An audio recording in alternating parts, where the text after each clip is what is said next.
का दिवसेंदिवस आपल्याला रासायनिक खताची मात्रा वाढवावी लागत आहे? याचं कारण म्हणजे जमिनीमधील बॅक्टेरियल कॉलनी ही कमी होत चाललेली आहे, जीवाणूची संख्या कमी होत चाललेली आहे। एका सर्वेक्षणामध्ये असं आढळलं की जमिनीमधील जीवाणूंची संख्या ही 30 ते 50% युरिया वापरल्यामुळे कमी होत आहे।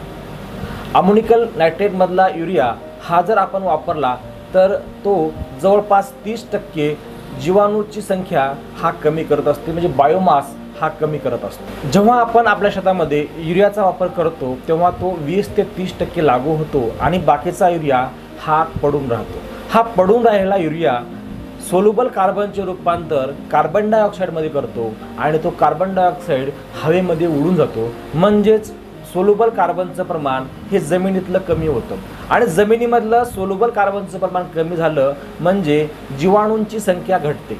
याचं कारण की सोल्युबल कार्बन हा जीवाणूचं अन्न आहे आणि ज्या ठिकाणी अन्न कमी राहते त्या ठिकाणी जीवाणू उपासमारीने मरतात आणि त्याची बॅक्टेरियल कॉलनी म्हणजे जीवाणूची संख्या ही कमी होत चाललेली असते। आपण आपल्या शेतामध्ये जर खताची मात्रा वाढवली तर खरंच ती आपलं पीक हे जोमानं वाढेल का?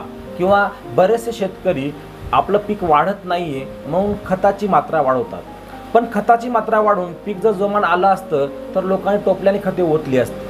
मित्रांनो, आपण टाकलेली खते ही डायरेक्ट पिकाला लागू होत नाही तर त्याला कन्व्हर्ट करावं लागतं आणि हे कन्व्हर्ट करण्याचं काम हे जीवाणू करत असतात। जर त्या ठिकाणी जीवाणूची उपस्थिती नसेल तर तुम्ही पोत्याने खत ओता, त्याचा आपल्या पिकाला काहीच उपयोग होणार नाही।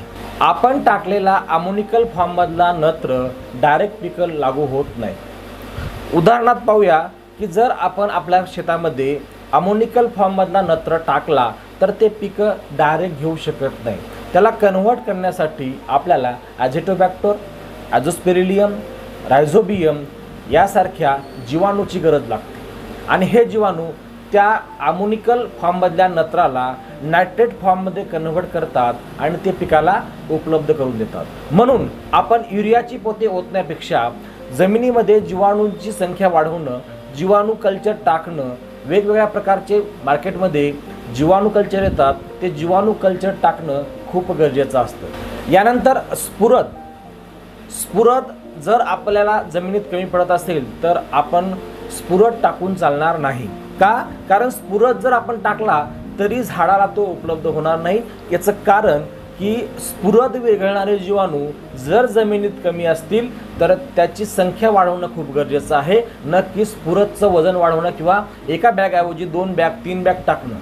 कारण आपण किती खत टाकलं आणि त्या ठिकाणी स्फुरद विरघळणारा जीवाणू जर नसेल तर ते स्फुरद हे जमिनीत पडून राहते। ऑलरेडी स्फुरद हा असा एक घटक आहे किंवा असा अन्नद्रव्य आहे जे की मुव्हेबल नाहीये, म्हणजे मूव्ह होत नाही, इकडून तिकडे हालचाल करत नाही आणि हे कधीच हालचाल न करणारं घटक किंवा खत हे जर आपण बॅक्टेरिया नसतील तर ते पिकाला कधीच लागू होत नाही। जर ते मुळाच्या कक्षेत असेल तरच ते लागू होतं आणि जर ते मुळाच्या कक्षेत नसेल तर त्या मुळाच्या कक्षेत नेऊन पोहोचवण्याचं काम हे जीवाणू करत असतात। त्याला स्फुरद विरघळणारे जीवाणू किंवा PSB असं सुद्धा म्हटलं जातं। यानंतर पालाश म्हणजे पोटॅश हा जवळपास आपल्या पिकाला 20% लागू होतो आणि 80% जमिनीमध्ये फिक्स पडून राहतो आणि म्हणून आपण जेव्हा आपल्या मातीचं परीक्षण करतो तेव्हा आपल्या मातीमध्ये पोटॅशचं प्रमाण हे जास्त येतं। आता हा 80% पडून असलेला पोटॅश जर आपण तसाच वाढवत गेलो,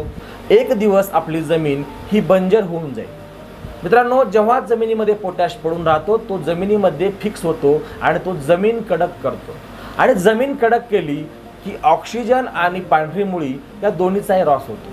त्यामुळं जीवाणू राहत नाही, पांढरी मुळी राहत नाही, म्हणजे जीवाणू अन्न तयार करतात आणि पांढरी मुळी ही त्या झाडांपर्यंत अन्न पोहोचवण्याचं काम करतं। म्हणून आपल्याला आपल्या शेतामध्ये KMB पोटॅश मोबिलायझिंग बॅक्टेरिया आपल्याला टाकणं गरजेचं आहे, तरच तो पोटॅश जो 80% पडून आहे तो आपल्या पिकाला लागू होईल। जेव्हा तुम्हाला असं वाटतं की आपली जमीन आपल्याला खत टाकून सुद्धा रिझल्ट देत नाहीये तर अशा वेळी खत टाकण्याऐवजी जीवाणू कल्चर म्हणजे NPK जीवाणू असतील, झिंक विरघळणारे जीवाणू असतील, बुरशीनाशक जीवाणू असतील, कीटकनाशक जीवाणू असतील, या सगळ्या जीवाणूंना आपल्याला जमिनीमध्ये सोडणं गरजेचं आहे आणि हे जीवाणू आपण जर जमिनीत सोडले तरच आपल्याला उत्तम रिझल्ट पाहायला मिळणार आहे। मित्रांनो, याच प्रकारच्या जीवाणूची आम्ही डिटेल ट्रेनिंग घेतो, त्याचं नाव आहे ट्रेन द फार्मर। मित्रांनो, या कोर्समध्ये आम्ही जीवाणूबद्दल सविस्तर डीप माहिती जवळपास 1.5 तासाची घेतो। यामध्ये सगळ्या जीवाणूचं कार्य कसं आहे आणि ते जीवाणू कसल्या पद्धतीनं आपल्या जमिनीमध्ये कार्य करतात, त्या जीवाणूला वाढण्यासाठी काय करायचं, जीवाणू जिवंत राहण्यासाठी काय करायचं, ही सगळी डिटेल माहिती आम्ही आमच्या कोर्समध्ये घेत असतो। 299 या कोर्सची किंमत आहे। अतिशय माफक दरामध्ये आपण हा कोर्स लॉन्च केलेला आहे। जर तुम्हाला या कोर्सला जॉईन व्हायचं असेल तर खाली दिलेल्या नंबरवर हाय करा, मी तुम्हाला डिटेल पाठवेल। मित्रांनो, हा व्हिडिओ जास्तीत जास्त शेतकऱ्यापर्यंत पोहोचवा, कारण आज प्रत्येक शेतकऱ्याचं हे उत्पादन कमी झालेलं आहे आणि जर शेतकऱ्यानं खताऐवजी जीवाणूची जर संवर्धन केलं तर नक्की त्याचं उत्पादन वाढणार आहे। त्यामुळे तुम्ही तुमच्या आजूबाजूच्या व्हॉट्सअपच्या ग्रुपला, मित्राच्या व्हॉट्सअपच्या ग्रुपला किंवा ज्या ग्रुपला तुम्ही आहेत त्या ग्रुपला हा व्हिडिओ शेअर करा, जेणेकरून शेतकऱ्याचं भलं होईल।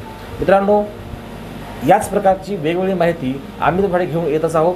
So thank you, wish you wealth.